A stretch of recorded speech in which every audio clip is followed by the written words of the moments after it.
Hey. It's another week. It's another Tuesday. It is Go Godzilla. Hey guys, what's up? Hello, everyone. I'm of course Gonzo Mike. Rocking out. I got my Monster Energy drink. Hold on, I'm really thirsty. Ugh, They should be paying you for those plugs. that's right. We should be making some money off of this. And that of course is Gonzo Tim. Or scofflaw, as they like to call me nowadays. What's a scofflaw? Um, I don't know, but I think it involves pissing off powers that be by using clips in fair use. Oh, yeah, we should talk about that. You may have not seen it yet, but it is in dispute claims right now. But we played a little bit too much of, I believe it was the Mechagodzilla, Godzilla versus Mechagodzilla, and we got tagged. Hey, it's YouTube. It's technology. What can you do? Although it's not really surprising, what with the new movie coming out, I'm sure Toho wants to probably clamp down on some of this stuff on YouTube Yes, before it comes out. they tinkled on our last dose a little bit, so But we have ways around them. So working on it. we're doing this from yet another undisclosed location that looks exactly like the same location that we did for the last 5 epidoses. So But you may not see any clips this time, just because we need to get this information out. yes, we need to lay down the knowledge, much like the end tip of Godzilla's tail on top of a tank. So we're back. We are in a strange period now for the Godzilla series. We're done with the Showa series. It ended in like 76, 75.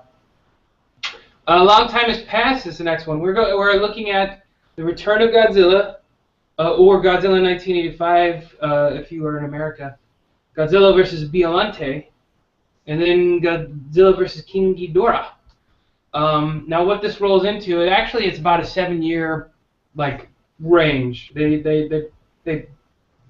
kind of took their time with these. We'll get into more yearly like movies here toward the end of this set, but the Return of Godzilla came out in 1984, and that was about 9 years after Terror of Mechagodzilla, for obvious reasons. We talked a little bit about it last week.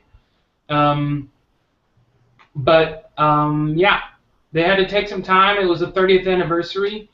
Hey, wait, isn't it the 50th anniversary of Godzilla this year? I think so. Yeah, they tend to like doing movies on the anniversary, the 10-year anniversaries, multiples. In fact, Godzilla vs. Mechagodzilla was the 74 one. 64 was Ghidorah, the three-headed monster. 84 was, of course, Return of Godzilla. 94, we got Godzilla vs. Space Godzilla. We'll get into that in a second. And then there was a break. Oh, there's 2004 had Godzilla Final Wars, and then we got Godzilla coming up this year. So just kind of like if it's a year that ends in 4, chances are there'll be a Godzilla movie come out for it. But let's talk about this set. Let's start out with Return of Godzilla. Man, I remembered this movie a little bit. It's in a dark area of my childhood because I might have actually seen it when it first came out on VHS, and I wasn't really like smart enough to realize what was going on. But it was a little different type of Godzilla movie. I mean, it had some familiar elements, but it also had some crazy different things. Anyway, yeah. Hey, have you seen this? Is this a first showing? I want to stamp the ones where you've actually never seen before. I'm sure I've seen this version of Godzilla, but again, it's from so long ago. I don't think I totally remember it. And based on the plot, I don't remember it all. Yeah, the plot's interesting. If you remember, oh man, Godzilla somehow was like, oh, what the hell happened at the end of Terra Mecha Godzilla? What happened? He Uh, Terra Godzilla. he wasn't dumped. He wasn't frozen. He was in the ocean or something. He jumped into the ocean and went away. The end. Oh yeah, well, and you'll see in the Classic movies, the Godzilla, '90s, it where still he wanders happens. off into the ocean. The end. I Okay, believe that was the end to that one. okay. So for the Return of Godzilla, it's kind of like the same thing. He's out in the ocean, but they also, and you'll see this happen this year. They also retconned it. They're just like, hey, everything since Godzilla didn't happen. No No, Jet Jaguar. I like Jet Jaguar. No, no Megalon, I no, like the Smog Monster too. no Smog Monster, no Anguirus, no Destroy All Monsters, No happy Godzilla jumping. no Son of Godzilla. Well, that's all right. Yeah, that's okay. They Um, got rid of all that. They're like, it's a reboot, kaboom. Yeah, you know, Godzilla's been 1954 doing happened, reboots. and then this movie. Godzilla has been doing reboots before reboots were cool. And this one is a reboot. So basically, it pawns off of like the last Godzilla movie where Godzilla somehow gets turned away or something. Oh no, he gets melted away. Um, and then like uh, stuff happens, magic happens, and we're in '80s Cold War Japan, and it's a different theme, but we open up with a boat on the ocean, and then all of a sudden something crazy happens. But let's see. What was this one? The Boat on the Ocean. Boy, why am I not remembering? I just watched this not too long ago. So there's a journalist type guy on there looking for stuff, right? Oh, okay. Never mind. I remember now. Yeah, because it was your favorite part. It's the sea louse. Yeah. Uh, So, yeah, go ahead. oh no, you go ahead. So they're on this boat. They're getting pulled in towards an island. Um, the reporter kind of sees in the lightning, he sees Godzilla. And they know what Godzilla is, even though he got dissolved in that one. Anyway, he's alive on this island. There's a Godzilla. And boat wrecks. Well, it doesn't wreck, it's just floating around. And they go to somebody, they send somebody to go check on it. And he goes in the boat and he finds the people all like sucked dry. Yeah. It's pretty gruesome for a Godzilla movie. And he finds one guy hiding in a cabinet, and then he finds a giant sea louse. And that thing's pretty bad. So it's been sucking the crew dry, and they found out it got so big because it was feeding off Godzilla. Yep. And let me see here. And then nobody believes the guy saw Godzilla. Well, they believe they saw Godzilla, but they don't want to tell anybody, so they keep it hush hush. Yeah, so the reporter guy, it's like media blackout. The government takes control, right? Because it's the Cold War, right? So like the reporter guy is trying to tell people, and then like the guy who was on the ship, who they somehow conveniently run into the daughter or a sister of that guy, and the sister of the guy works with some doctor that some biologist guy that the reporter goes to talk to, and they all kind of just magically get together. And then, yeah, they go around and then they Godzilla. Yeah, you did. Did you talked about the nuclear sub, right? Oh, The Soviet sub. Godzilla's running around the water, and the Ruskies are out there cruising around in a nuclear sub, and they think the Americans are out there, so they start cranking torpedoes at them.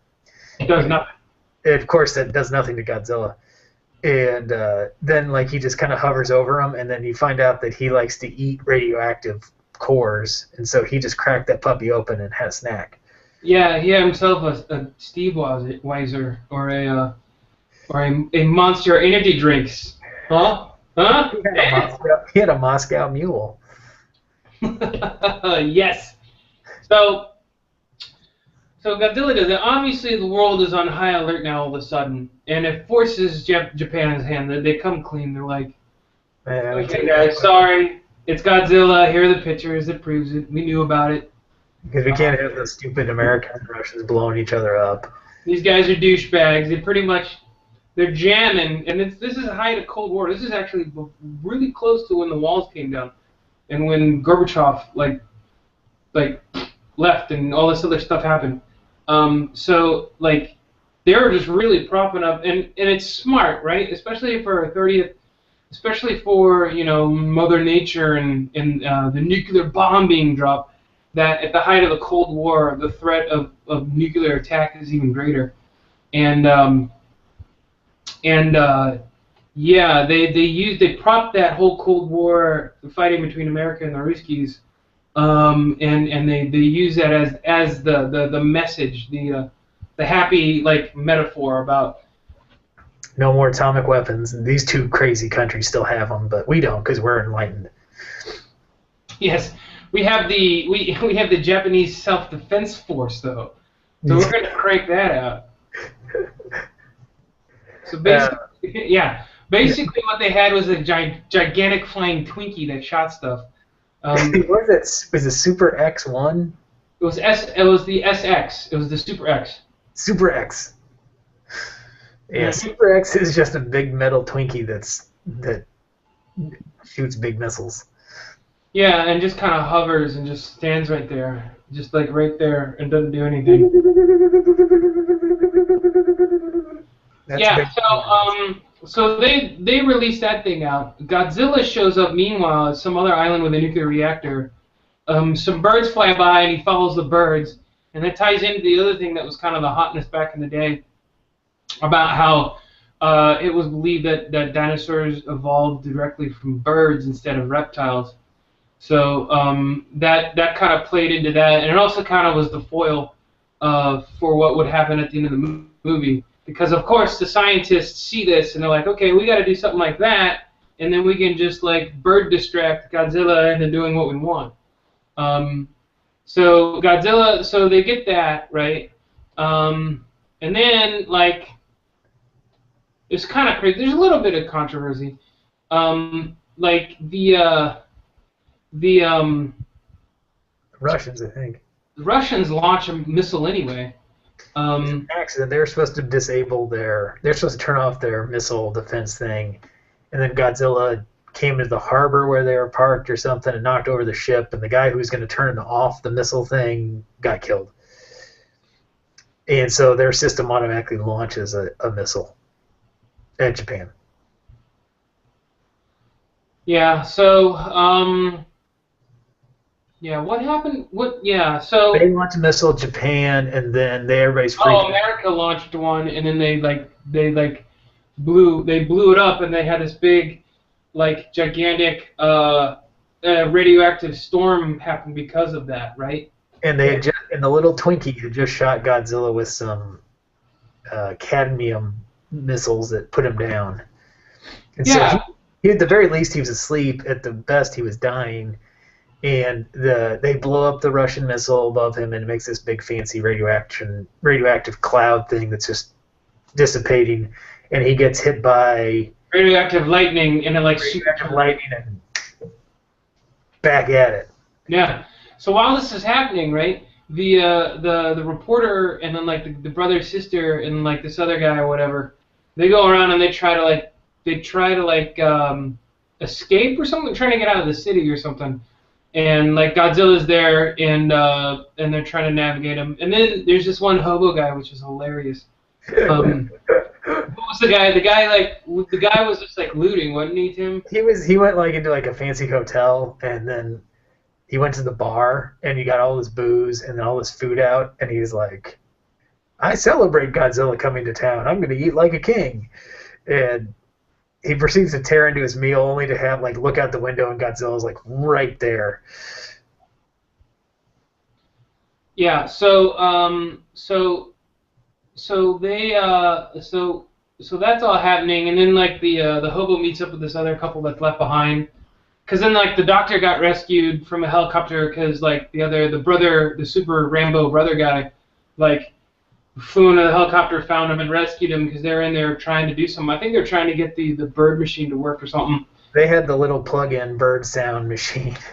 Yeah. It's not like that great of a weapon, but they had the little plug-in box, and they had to get it out of the building, but Godzilla was already destroying the city, so they flew in to get the box. Yeah, yeah. So one of the cool things about this movie is how they did some of the fight scenes in the city. Like they actually had buildings, and it makes sense because it reflected the day and the age. Like they had buildings that were actual skyscrapers that were larger than Godzilla. So you were able to like when he got knocked on his ass from the cadmium missiles, he like fell into a building, and he was just kind of like laying there resting and stuff, and that was cool. Just because it was like he was passed out there, and you got to see everybody, you know, interspersed between the actual like people running away, being scared and evacuating. That you see in Godzilla movies, you see people running up and checking them out and like looking at them and stuff like that. So that was kind of cool. And then like after that, one really cool thing happened between Godzilla and the ship. What was that, Tim? Um, is that where he drops the building on the ship? Yes, that was awesome because Godzilla's just standing there, the ship's there, and I don't know if he like Godzilla blasted it a couple times, or whatever. He gave it a couple of hits, and then he like pushed a building on top of it. Yeah, he just like boom right on top of the ship. I I thought think it it was was the so building cool. he fell into. I think he just reached up and pushed it over on top of the ship. I know it was awesome. It And was. thus, the Super X ate shit. Hmm.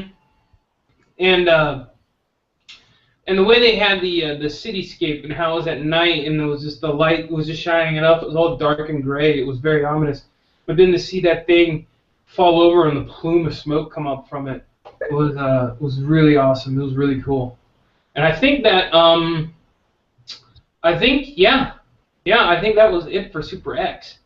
Um, so, but you know, in the meantime, while they're like getting this bird thing, they hatch some sort of plan to distract Godzilla. Where do they send him? Did It they? was some. They wanted to send him to like a volcano, right? Yes. Yeah. So okay, yeah. So they had like they ended up propping Bird the noise. the bird noise generator thingy. And Uh, they're driving towards an active volcano. yeah, and Godzilla, you know, he's not scratching his jaw on this one. He's kind of dumb. Yeah, he's just like, I'm gonna follow the sound. And he walks right into the volcano just low enough to where they blow it up around him, and then he just falls in, and he's just in the lava. And he apparently that contains him, so that's their big Well, plan. as we'll find out in the sequel or the next movie. That not so much. Yeah, so it was yeah, it was. I mean, I was happy to see that it wasn't another one of Godzilla jumping in the sea deals. He's done that a lot. And I gotta say, the opening credits for this movie, I mean, they foreshadowed that he was gonna be dumped into the volcano, which is kind of lame. But the opening credits was kind of cool. Where they had this flowing lava, and then you had this silhouette of Godzilla in it. I thought that was really cool. No, nice job with the credits and I don't know when he got blown up. At first, I thought they were going to kill him in the volcano, and I felt bad for him. I still root for Godzilla. I don't care if he's out of control tearing up the city. Well, and that's what I didn't remember as a kid. I think I remember being all for Godzilla, but like they just totally like dumped him into a volcano. But because they're out to stop him because he's just wreaking havoc. But the scientist guy says, "Well, we can put him in the volcano, and he'll be all right. We don't have to kill him that way." And science in that sense. Science. Where you can live in lava forever. Yeah. So yeah, that was that. It was good. It was a good return. I think they needed some time away just to kind of refresh from the mythology. We'll see here really quick that a new mythology develops, at least in our terms. It took another 6 or 7 years before the next one, about 5 years before the next one came out. But they did a good job of cleaning the slate, and I wished he would have had a monster to fight, but I mean they had some ridiculous fighting Twinkies, so I guess it's okay. Super X is no substitute for a monster, so. No, and yeah, it was pretty good. Now, the American version they decided to offer up the same kind of thing that they did with the original Godzilla as a reboot, so to say. Godzilla 1985 is the American version that was recut, and I think it had Orson Welles in it as well. So he filmed some extra scenes for this version of the Godzilla movie. So there's a little send up. I'm glad I watched the original one though, because I don't want to watch that one. It's not gonna do it. So so yeah, so that's the Return of Godzilla. That is the Return of Godzilla. And that brings us to... It's Godzilla versus Biollante.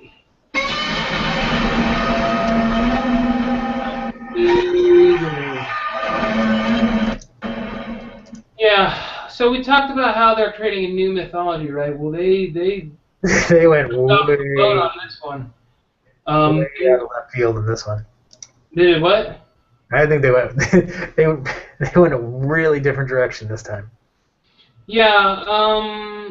So in this one, hey, guess what? They all know that Godzilla's in the volcano, right?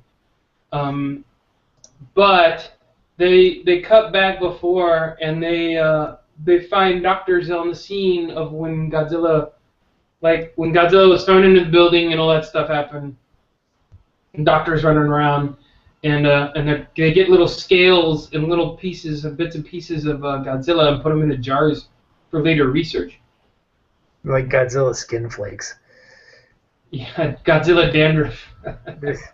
These green little I mean, they could just be his scales, I guess, since he's kind of a reptile. But yeah, so they have chunks of Godzilla in the body. And they kind of established. I mean, it's a stretch, but the sea louse, your favorite, was grown because of Godzilla's feeding off of Godzilla. So this whole theme in this movie, genetic engineering, which plays a little bit later on in some of these movies too. Now the scene is set where it's a U.S. genetic firm versus I think a Middle Eastern one, where they're kind of there's researchers there, and they're trying to research some Godzilla cells, some not. But then they get in this whole thing where it's like this espionage thing, where these labs are trying to steal these cells, and there's crooks trying to do it and stuff like that. And this doctor, I can't remember, but I think yeah, that's right. So because of the one of the doctors who's like the lead guy, kind of the lead guy, in that 5 years ago deal, his daughter was actually killed in a terrorist attack trying to get these yes. So somehow he's somehow the doctor either transfers or figures out a way to get the spirit of his daughter inside roses, which I don't know how that happens. Science. But most importantly, and it's something I talked about maybe in the last episode, yeah, with Terror of Mechagodzilla, we have more psychic, we have more ESP stuff. So his daughter, no, wait, was it his other daughter? No. This is his lab assistant, I think. It was just somebody that he worked with or that she knew his daughter, but she was a psychic. So she's able to read minds. And he would put her in a cage with the flowers and make her talk to him. Yeah. So yeah, so this is all going on, and then meanwhile, there's still some games, some espionage games are trying to get this Godzilla cells to study and create Oh, excuse me. And the reason they're doing that is that they want to figure out how to use the cell properties to do like what some bacteria. Again, they find some science and they pull it in. There's like bacteria that is produced that when activated and used in oil cleanup, it'll eat the oil. So they're like, well, why can't we do that with radiation and Godzilla cells? Where it could just like eat all that energy. So of course, with that kind of power, there's also this kind of like bad side to it. And whoever wants to get there first wants to patent it. That's why these geneticist guys are fighting each other. Why there's this crazy bad guy wearing sunglasses that shows up and tries to take out some people. That theme continued. Yeah, yeah. But so they talked this doctor in because he wasn't doing it because his daughter died. And he was like done with it. But they talked him into doing it because of this whole like stuff. And he finally gives in, even though like thieves and assassins are trying to get to him. And he just absentmindedly, it's awesome. I love how the classic setup they have for it. When he decides he's gonna splice some Godzilla cells with the rose flower that like the children have been talking to and stuff like that. It's basically, this is not a video for anybody watching this or device. This is a still. I'm just going to show this. That is not the best image of it, but that is Biollante. Not the little shop of horrors monster. Although some similarities. Yeah. So that's the grown form. It turns out that the Godzilla cells have some dastardly effect. And like the doctor did this at night, right? When it was thunder and lightning and storm. He was really like a mad scientist.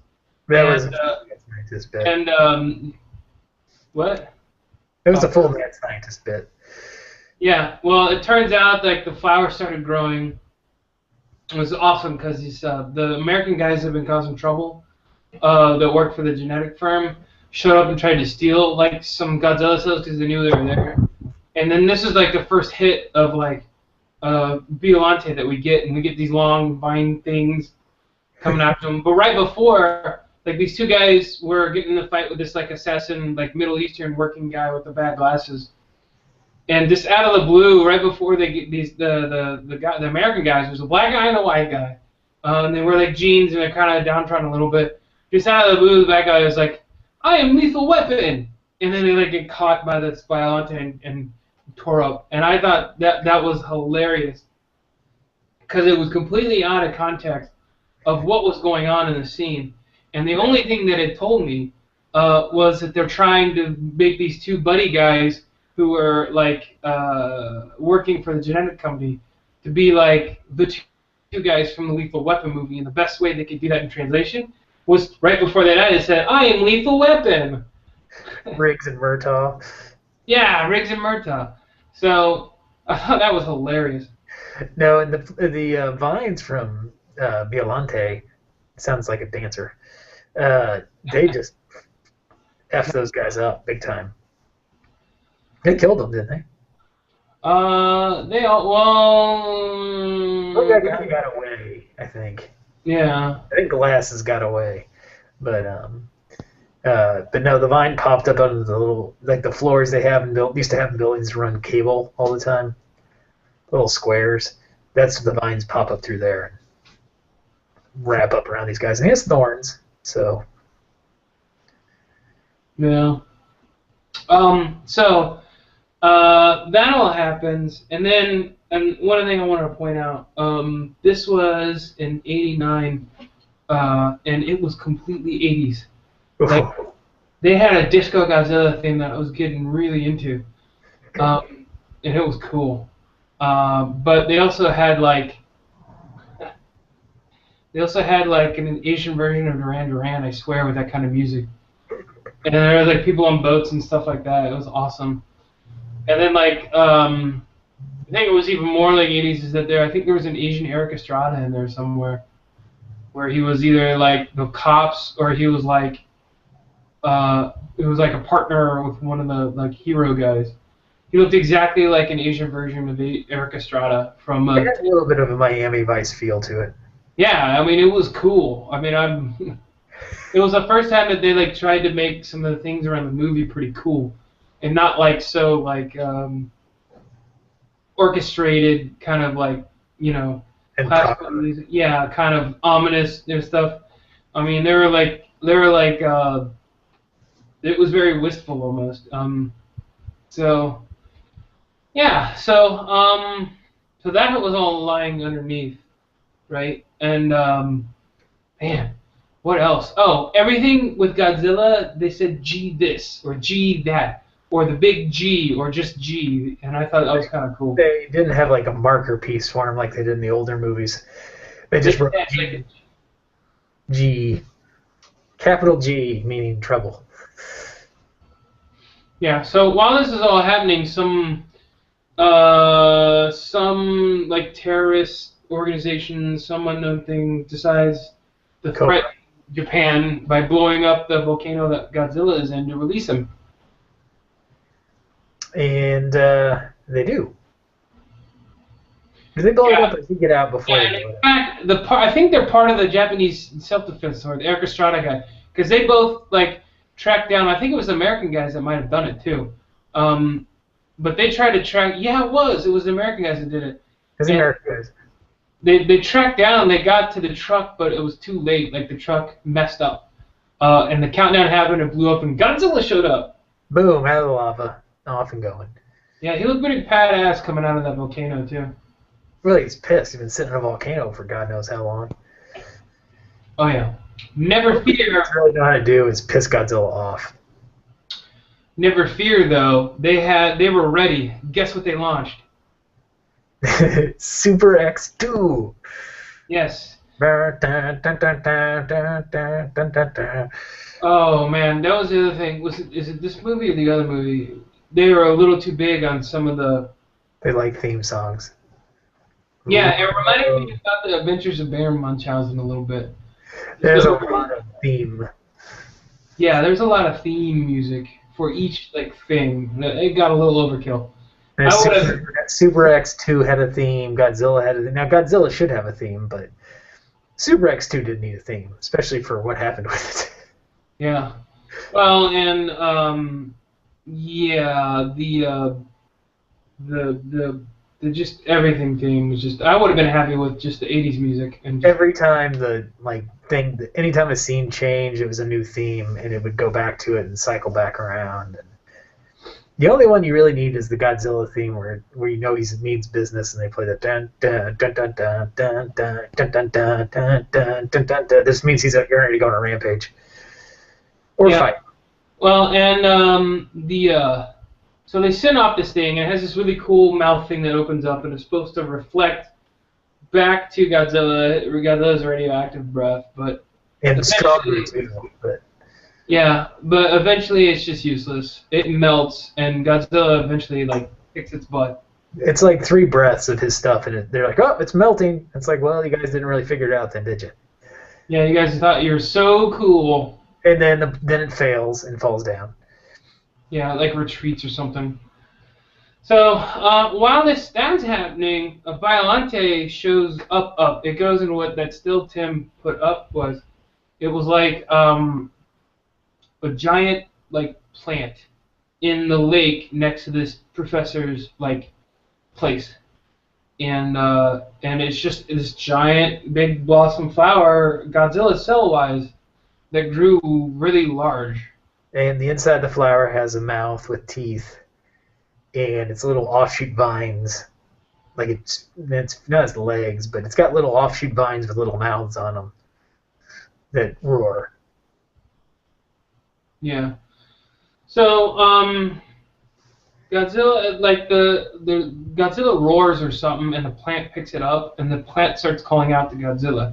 And so Godzilla starts making his way towards the plant. Yep. But what else? Oh, There's side plot. he decides to take a quick 5 and get recharged at some nuclear facility. He grabs a core, eats that, gets full. His health bar goes to full. Um, and he wanders into the lake. They fight for a little bit, but he ends up just Well, totally. and then the lady who has ESP tries to like talk or like try to control Godzilla, but she couldn't do it. But I mean, you start getting into this lady because she's going to play an important role here in a couple movies or two, where she's able to actually communicate with Godzilla, and I think that has a lot to do with she had some sort of ability to communicate with the plant earlier because had the soul of this biologist guy's daughter in it. So, like, I think she kind of made the connection to be able to communicate in some terms with Godzilla, and that plays an important role later on. But it was kind of cool to see them use that as a kind of like establish the fact that she's like ESP psychically. At the very least, she can get a feel for whether or not he's alive or awake. Or it kind of reminded me of the psychic stuff they did with Jason Voorhees in the Friday the 13th series.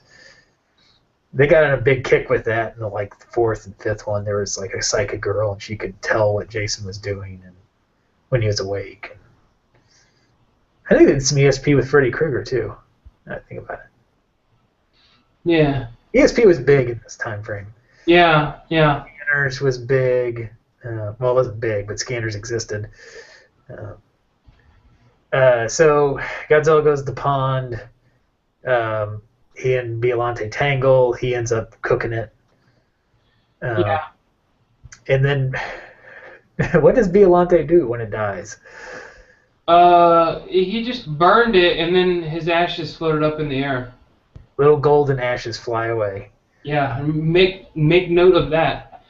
So, so while that's happening, they cook up a plan, no pun intended, to shoot Godzilla. They finally like perfect or figure out the anti-nuclear bacteria, and they decide to shoot Godzilla in the mouth with it. And it should eat up his radioactive energy and at very least put him to sleep. Yeah, and it starts to work, but they forgot that lizards are cold-blooded, and that bacteria grows or reproduces, reacts quicker in hotter-blooded or hotter temperatures.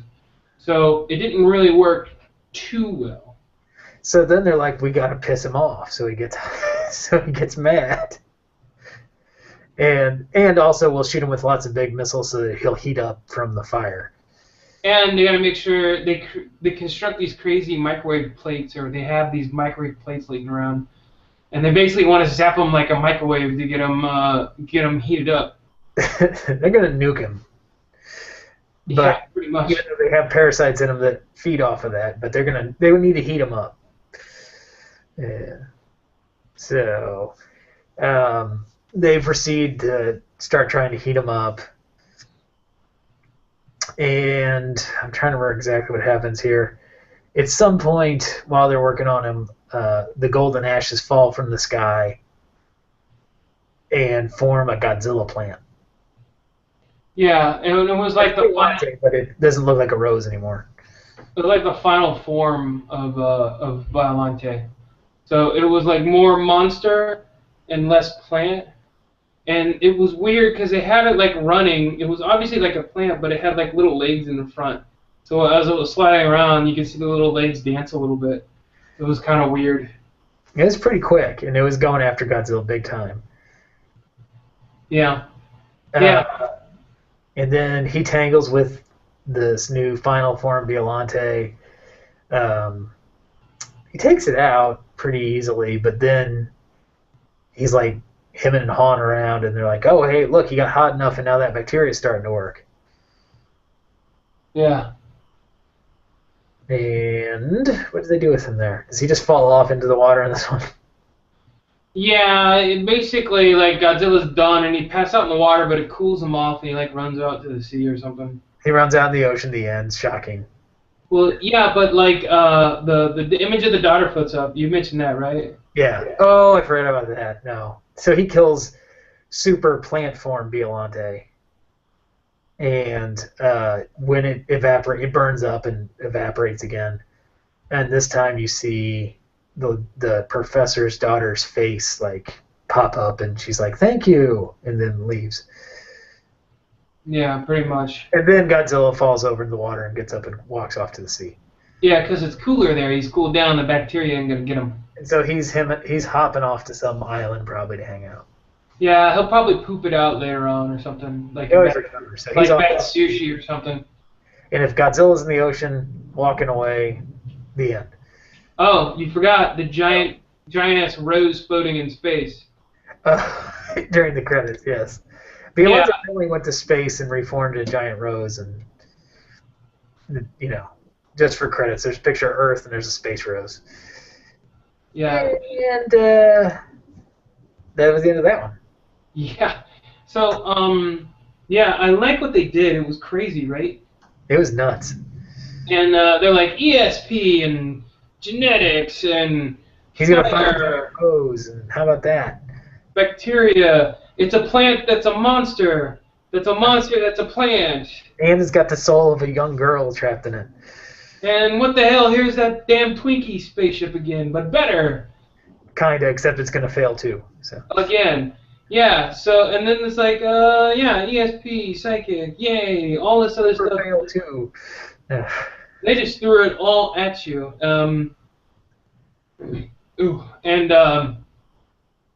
Yeah, this disgruntled Godzilla. This would be the last we'd see of these. Well, sort of this disgruntled Godzilla.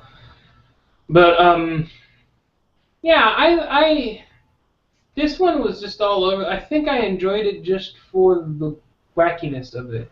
It was a novelty. I didn't. And when we get to this though, out of the three, I didn't like this one all that much. So it was it wasn't really tight. It wasn't as tight. It was a little bit all over the place, a little slow. I am Lethal Weapon. Yeah, I am Lethal Weapon. But no, it was interesting for the novelty of it, but I don't think it was one of the better Godzilla movies. So. One of the things I did appreciate was the fight scenes were okay. They could have used a little bit more. They could have done a little more with the fighting. But. Yeah, but I mean, it was a giant plant that was like 3 times the size of Godzilla, and somehow Godzilla still won. So. Yeah, and what I liked about this one too is that it was all over the place, but it didn't really try to make us care too much. I guess I think they kind of like, yeah, we know what kind of movie this is, so nothing catastrophic is gonna really happen, and it really didn't. At the end of the day, Godzilla is still out and about and around. A Godzilla rose plant's hanging out in orbit. A lot of destruction has happened, and maybe some thieves and assassins got murdered, and a city got destroyed. So really, nothing really happened. No, same. They figured out a way to run Godzilla off and weaken him, and the end. In fact, it might have gotten worse now that I think about it. But I mean, it was. I think if they would have had a more final ending to this, I think if somehow Godzilla lived to fight another day, but didn't have bacteria and a plant to deal with, I think it would have been alright. It should have been either one or the other. Well, because technically they got a weak Godzilla now, so now if he had to defend if he had to do a hero swing again and become a good monster, he'd be weak. So speaking of which, let's talk Godzilla vs. King Ghidorah. Godzilla vs. King Ghidorah.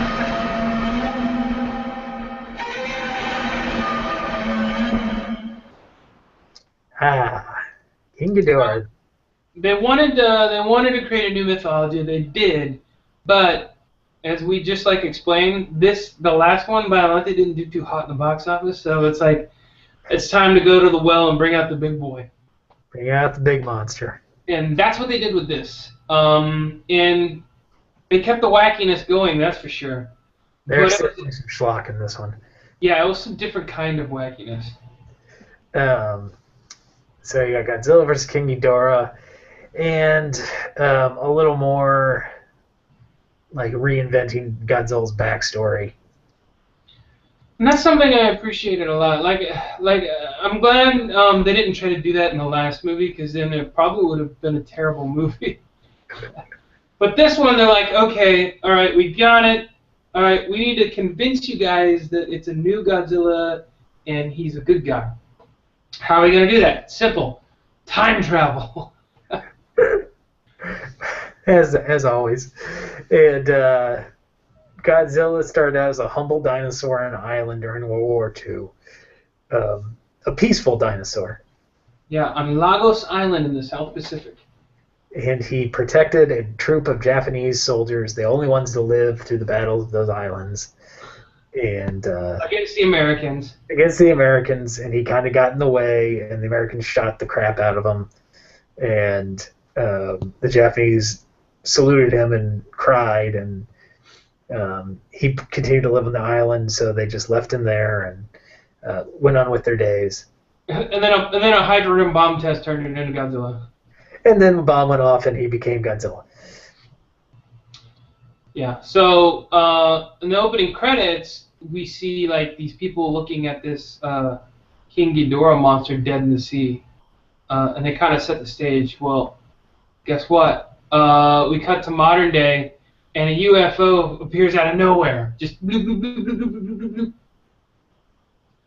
And it lands. It zooms all around. Everybody's like, "Oh, it's a UFO," and they land that sucker right on top of the ocean where Godzilla would be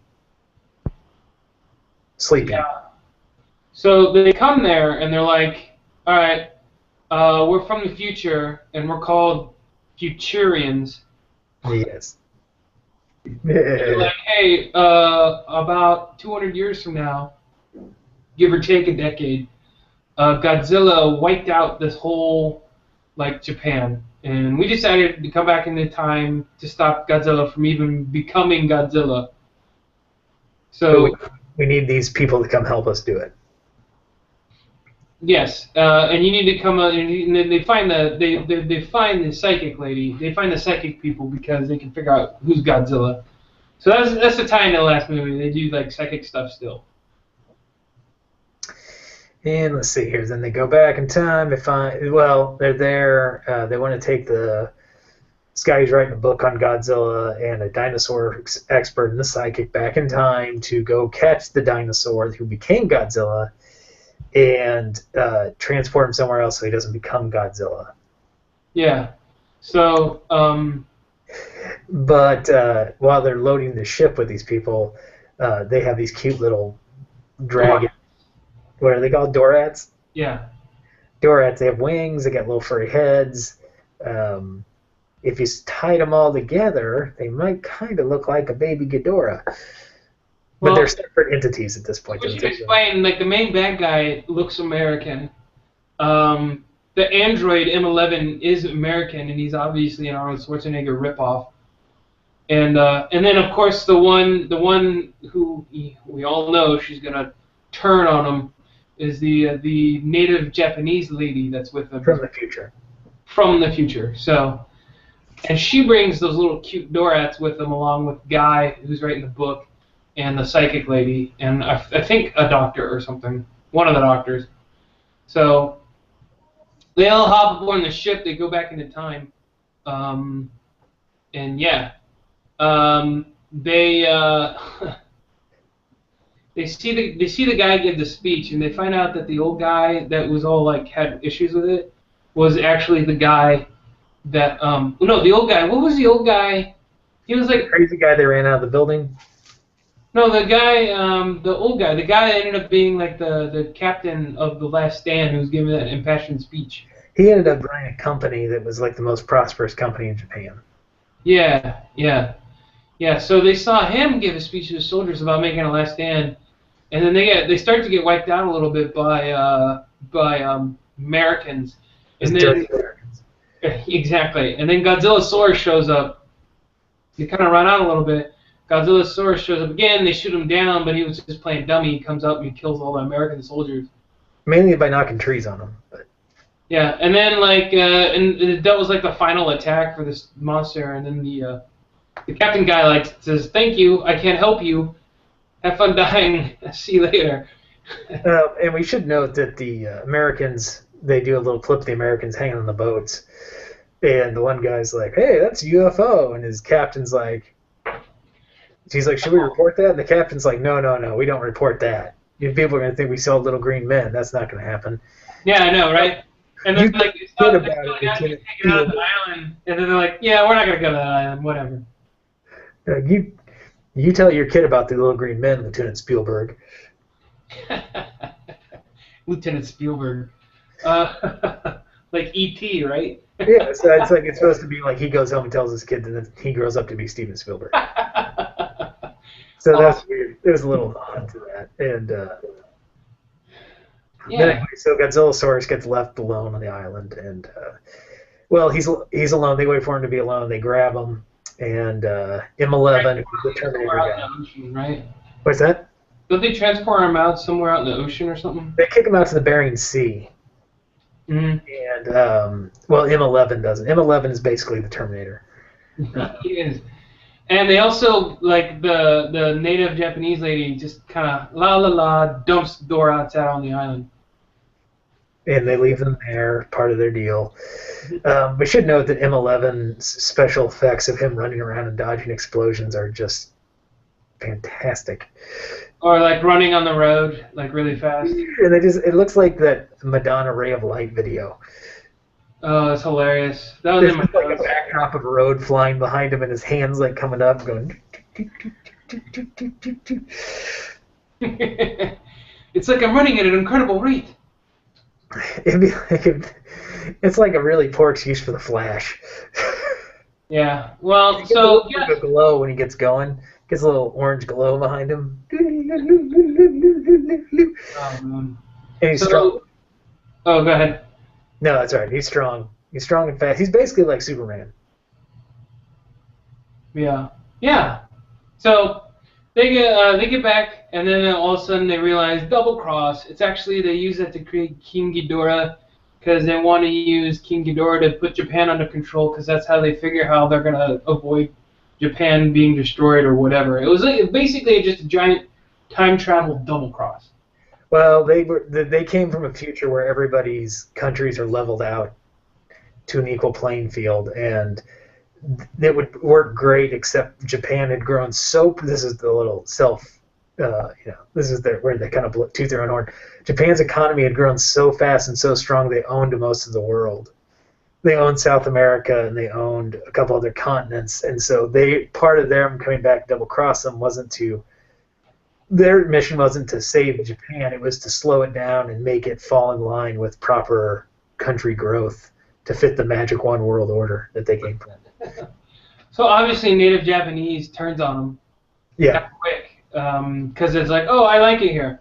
So she like smartly, she reprograms Terminator M11, and now he's a good guy. She puts a couple of green mini CDs in his head, and that takes out the red ones. So she took out the bad guy CDs and put in the good guy CDs. Yeah. So get this right. So they kind of explain away something pretty. I don't like how they did it, but at the exact same moment that the scientists get together and butt heads and figure out, hey, if we expose that same Godzillasaurus to radiation, maybe it'll make another Godzilla. Just so happens the Russian nuclear sub is right near the Bering Sea where Godzillasaurus is at. Boom! It wrecks, and he turns into Godzilla. But a much larger and stronger Godzilla. With a worse attitude. Yeah, because it's a nuclear sub. They take time to explain this. It's not a stupid bomb that they're testing. It was a nuclear submarine that had it was way larger in power than. So he's bigger and meaner. Yeah, so obviously this Godzilla is bigger and meaner. This Godzilla kind of has boobs. That's actually not to sound weird, but I kind of like that. I was going to mention that. They make him look like he's been working out, right? Like he's got the pecs. His legs are big. He's got big pecs. Kind of looks a little chesty. I like the chest plates on him. It also, if it's hard enough, it makes it a little bit tighter than just some flappy, flaccid rubber in front while he's walking. Yes. This makes him a little bit more tighter and muscular, and he looks like he's really up for a fight. His ridges on his head are bigger, and he looks meaner. Yes, very He much was so. too. So Well, so still rooting for him. yeah. Well, hey, guess what? It's fight time. Godzilla's in Japan, and Godzilla and King Ghidorah fight. Well, we should note that while the bomb went off on the island, the little um, bat things were there. Um, the Dorats were there, and they got the atomic bomb, which merged them, and they became King Ghidorah. And they're, like you said before, King Ghidorah is now in Tokyo. He's going to destroy everything but Tokyo, and then they're going to subjugate Japan. Yeah, yeah. And Well, so and Godzilla, then new they, Godzilla comes out of the depths, and he's going to fight King Ghidorah. yeah, and they show scenes of Ghidorah destroying cities, which is cool because they didn't reuse any old footage. So that's awesome. I kept waiting for it; it didn't happen. Yeah. And Oh, there's one scene. I don't know if it was before or after. But it was that the guy, the business guy. That's why I wanted to call him out. Like he stays in his office and is really super. that's after the King Ghidorah fight. Okay, all right. Well, we'll get to that in a second. Let's talk about the fight. Godzilla wins. Godzilla wins. He does he burn the head off, middle head off, or just tear it off? He zaps the neck with his breath, and it snaps the rest of the head and neck off. So he kills the middle head, and then he just starts whomping the bejeebers. Grabs the tail, does the classic up down, Yeah, yeah. and then he beats. Then the Ghidorah flies around. He burns his wings out with his atomic breath, and he falls into the sea. Yeah, yeah. And then he blows up the UFO with like the American guys in there. Well, this is one of my favorite parts in the movie. The android guy, the new good guy, they go in and disable their control of King Ghidorah. It's part of the reason Godzilla gets the upper hand, and then the UFO guys are going to, they call it time warping. They're going to time warp back to the future just because they got attacked. And instead, before they can time warp, they teleport him across the way to right next to Godzilla right after he kills King Ghidorah. Yeah. And like they're like, oh, where are we? Have we time warped? And they're like, no. They're like, well, let's open the window and look and see where we are. And then they go open the window, and Godzilla's right there, and just he like looks at him for a second and just cooks him. Like, yeah. Well, and then like since Godzilla like took care of King Ghidorah and this UFO, he's like, all right, it's time to tear down Tokyo. I'm pissed. He's going beeline for Tokyo. Yeah. So then he gets in the city. Then he sees the business guy, and then it's like they both look at each other. Like for a second, and then like they flash back. Oh, it's the same guy, and they both nodded at each other. And then Godzilla pauses. His eyes for a minute. Thinks. He just cooks him. He just destroys. And then he just destroys a building. Boom, boom, boom, and then that's it. It's like. He's like, oh, yeah, I remember you. I'm gonna kill you. It was kind of cool because it was like they both, even back then, they had accepted their fate. And now, like, it was turned around, and they both accepted that fate. It's like they acknowledged it, and then they kept doing what they naturally would do. I thought that was really cool. Godzilla's like, you know what I have to do now, right? And just kills him. Well, that reminds me, there's another white guy in here that out of the blue says, "Go ahead, make my day." Oh God, yeah, he does. One of the guys, and it was like another playoff of Dirty Harry. I think it was one of the Japanese guys, actually. Yeah, he's like, go ahead, and it was like, click, click, click, make my day. Make my day, yeah. Ugh. The dubbing in this one was interesting. Yeah, so I guess it's the end, right? Godzilla destroys Tokyo. He destroys King Ghidorah. He destroys the bad guys in the UFO. Looks like he's just gonna blow up the whole world, right? Jump and then time travel time. Go! What happened? The Japanese native or ancestor, whoever, she gets in a little time ship and she's going to go off into some other time and try to help them.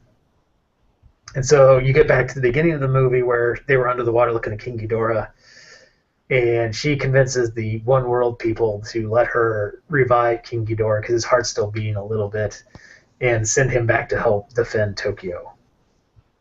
Yeah, so basically she just shows up out of the blue, and it's King Ghidorah, but the middle one's got like a robot head, and she's in the chest plate flying Her this. little ship is like part of the chest plate, and then he's got metal wings now. Yeah, So he's like partial mecha King Ghidorah. yeah. So there's another fight ensues. It's like a bonus round fight. It's like we're in overtime. Yeah, and they did the kind of thing that King Ghidorah did before, where they do little, and he just appears. Yeah, He came that was kind of out cool. this time, and he comes out in his little armor, and he starts taking it to Godzilla pretty good. Yeah, but Godzilla starts getting the upper hand again. He blasts with breath. He figures out the The weak point, starts shooting where the girl is, yeah. and because she's kind of flying King Ghidorah like a ship, Uh-huh. Yeah. Crazy, right? and she took the android's brain out and put it in like the cockpit. Yeah. So Godzilla's about to get the upper hand, but then they do combination 34 or whatever. And like out of like this robot part of King Ghidorah, cables shoot on the arms and legs of Godzilla. And And then electric current or whatever, and yeah, it like debilitates Godzilla enough, and then they shoot this big one out of its chest that's a big clamp, and it gets Godzilla, and then they just fly off into the ocean, right? fly off in the ocean. But at the last second, I guess they were like super duper locks on the arms and legs or whatever. But at the last second, the lady sacrifices herself. They say goodbye and all that other stuff.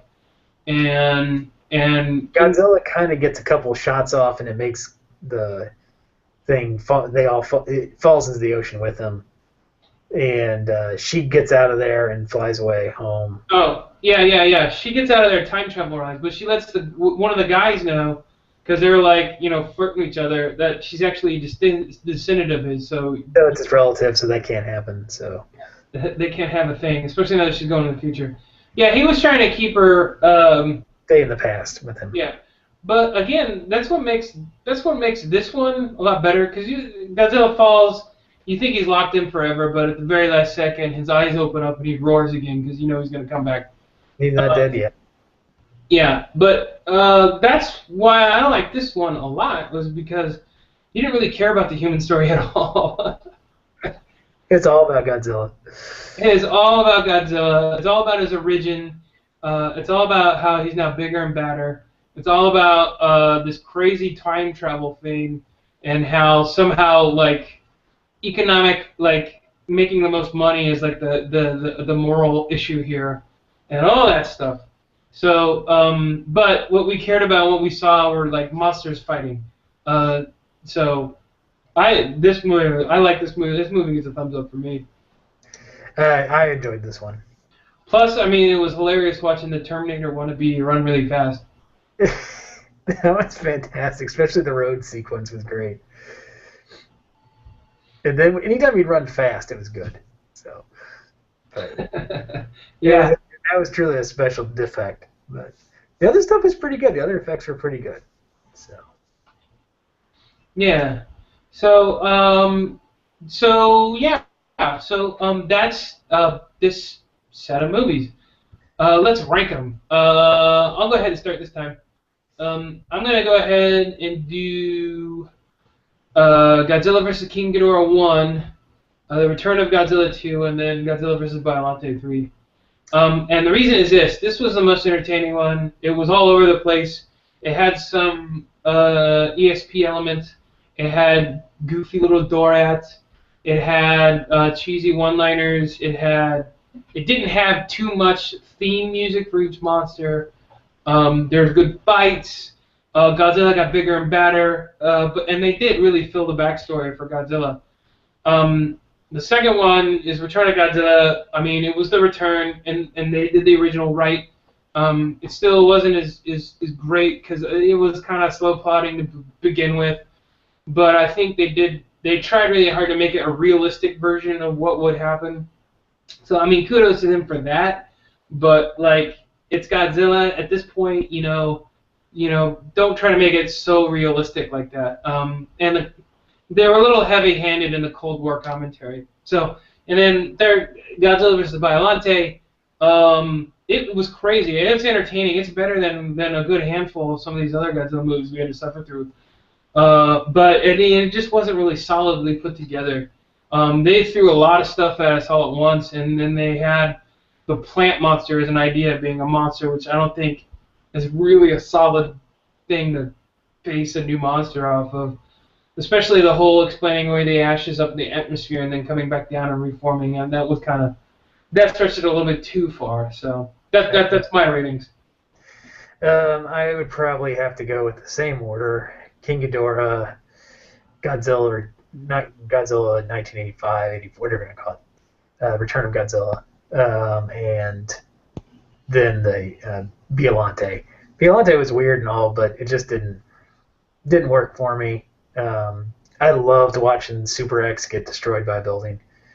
That was so much fun. That was really cool. But nothing. My biggest laughs came from watching the Super Terminator guy run around, and 2 times within a short period of time, someone opening their window, only to see Godzilla right in front of him, and then he kills him. Yeah. Hey, look out the window, see what's going on. I hope they do it in the new movie. I swear to God, I hope they do something where somebody opens their blinds and Godzilla's head's right there and just goes, and they're toast. Hell yeah. So that's it. It was a good set of movies. Good. It was good, and we're going to continue on next week. Next week we have Godzilla versus Mothra. So Mothra shows up again. And it's got, what's the alternate title for this one? The Battle for Earth. Yeah, so we'll find out what happens there. So are we doing 3 this next time? So we got that. We got Godzilla versus Mechagodzilla 2. Which really isn't a sequel. It's just Godzilla versus Mechagodzilla, I believe, isn't it? Yeah, but they call it 2, so it would be interesting to see how they explain that one away. They'll come up with something. That's what science is for. And then we have Godzilla versus Space Godzilla. That could be interesting. Yeah, and then this will be next week. Will be last week where we do 3 movies, and then for the month of May, we're gonna do 4 a week because we really want to squeeze in that turd of a '98 movie that was the American Godzilla movie. Was Hank Azaria getting squished? Yeah. So. We got 3 coming, looking at 4 and then 4, maybe 5 even. They'd have to if we get that new one in. Yeah, I mean, I already got tickets for the Thursday night showing of the premiere of Godzilla, so I'm going to be enjoying that. I'm not going to make the premiere, but I'm going to see it opening weekend, so. Yeah. We'll have some time. Who knows, I might have seen it. I might be seeing it twice by then. I don't know. I have hopes. Yes. But that's it for this week. We'll find a home for this video. Well, we need to. I don't know who we need to pay off for YouTube, but please put our stuff back up. To reference one of our own works, who do I have to blow? Yes. Speaking of which, look for an Epidose coming here in the next week or 2. It's going to be a doozy. It'll be on a film called. I've already seen it. Yeah. The trailer's up on our Facebook page if you want to take a look-see. And YouTube, you can find this Abby movie on YouTube. So how come you're not doing for that? Are you watching for that? YouTube? Yeah. Jerks. Yeah, jerks. So anyway, until next time, see you guys later. See you later.